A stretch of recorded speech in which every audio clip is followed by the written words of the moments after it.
Hello, and welcome to Konichi Value. Today, I want to talk about a topic very near and dear to me.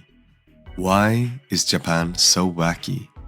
Blame it on the economic boom in the 80s. When it comes to weird and wacky, Japan is in a league of its own. From vending machines that sell used underwear to cafes where you can hang out with hedgehogs. It seems like there's no limit to the oddities that comes out of the island nation. But have you ever wondered why Japan has so much weird stuff? Well, it all goes back to the economic boom of the 80s. During this time, Japan was riding high on a wave of prosperity. The economy was booming, and the country was experiencing unprecedented growth. And with all this newfound wealth came a desire to showcase it in interesting and unique ways. Enter the Furusato Souzei project.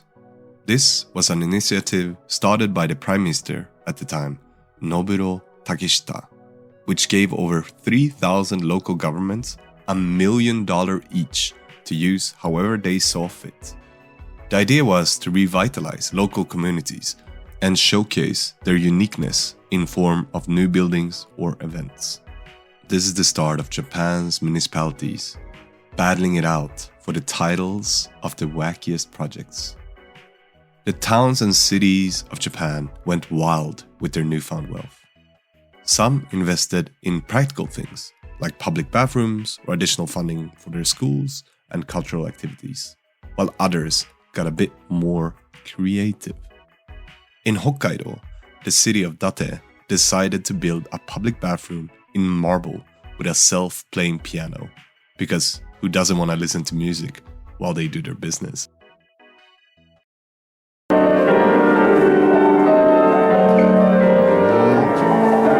In Aomori, in a city that is now referred to as Tsugurushi, funded the creation of a giant clay figure at Kizukuri Station, whose eyes light up every time a train arrives.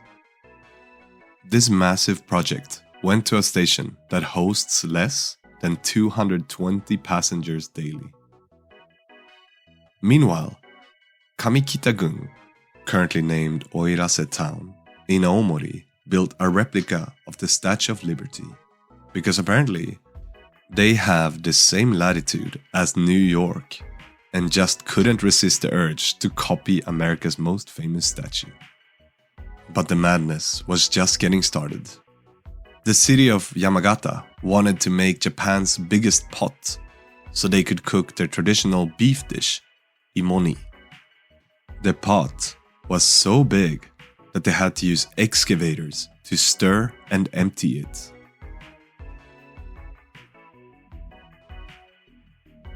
And let's not forget the mayor's office in Ota City, Shimane Prefecture, that seemed to hate the concept of a 1-hour hourglass. Instead of investing the $1 million grant in something more practical, they decided to go for a 1-year hourglass with 640 billion grains of sand, which would literally take a year to go down from its top to its bottom. Because who need a budget when you can measure time in grains of sand? Tabayama Village too had big dreams and decided to make Japan's longest slide. However, 3 days after the construction of Tabayama's slide was finished, another town made an even bigger slide. Because apparently, size really does matter.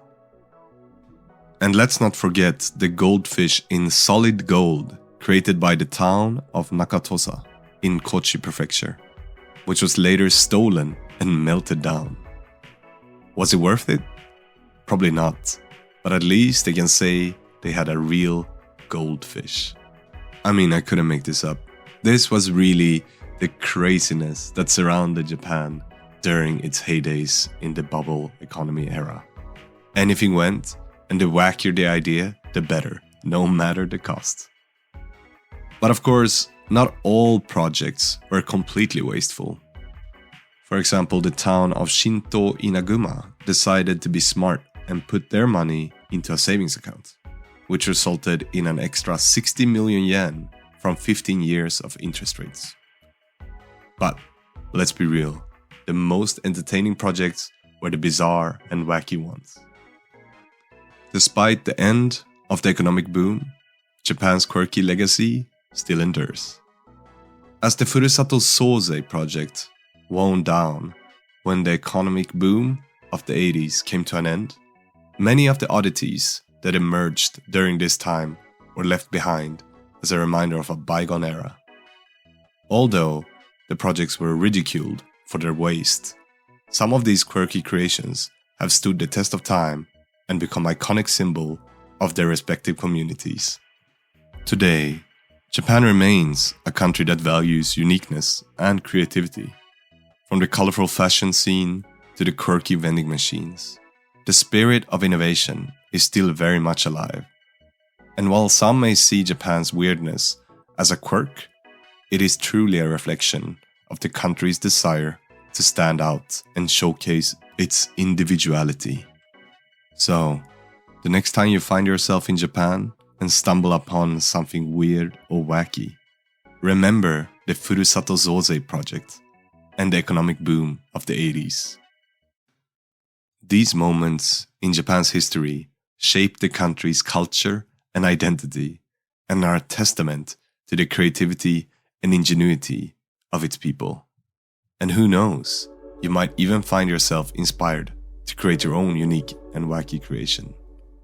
After all, that's what Japan is all about. Thank you, and bye-bye.